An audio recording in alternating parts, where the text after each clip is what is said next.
Hey, First Church, want to give you a warm welcome to the season of Lent. Now, for some of you, Lent you've been practicing since you started coming to this church, or maybe different churches. For others of you, as I've heard this week, what on earth is Lent, and why would you celebrate it? Now, there's a long historical and theological significance of Lent, and so I'll be brief. But Lent is a 40-day season of preparation as we look towards Easter. It's supposed to reflect the 40 days of prayer and fasting that Jesus had in the desert. It consists of moments of penance, moments of dependence on the Lord, prayer, and it's just a spiritual season of preparation. But I think of Lent a little bit different. I think of Lent as a giant timeout. You know, you don't have to like sports to know that sometimes in sports, teams aren't going in the direction they should, or maybe things aren't going right, or maybe it's not looking good on the court, and often coaches call a timeout. And a timeout gives you an opportunity to redirect, to change what you've been doing, and to look for an opportunity for your team to move closer to the goal.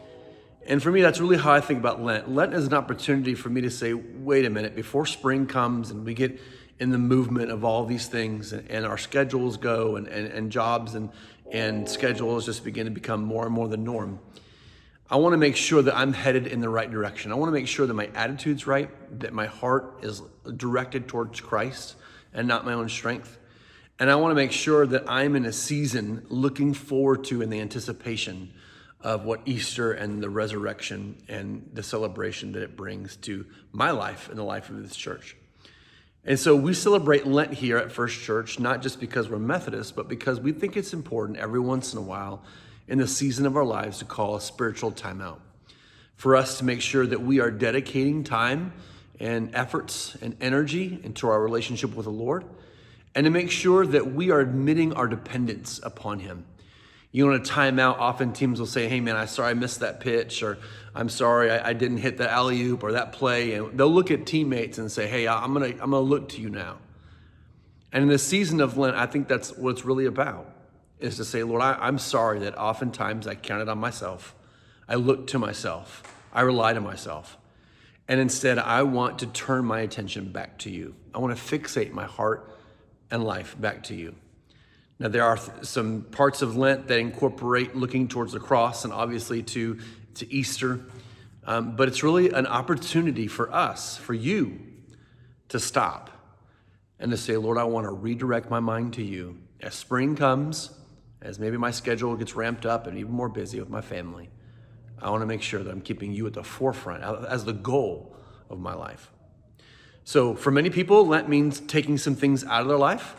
Maybe you're pulling back on sweets, you're pulling back on Netflix, you're pulling back on doom scrolling and checking on Instagram.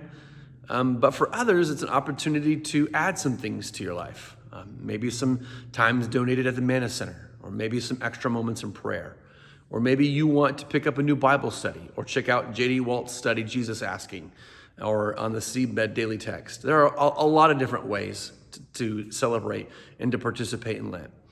But I would encourage you to take advantage of this season where the church asks, how can we prepare and look forward to the events of the cross and of the empty tomb?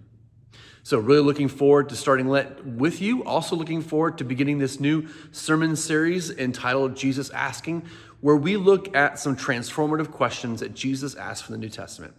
So I look forward to seeing you in service or online here Sunday at First Church at 10 a.m. See you then, and enjoy Lent.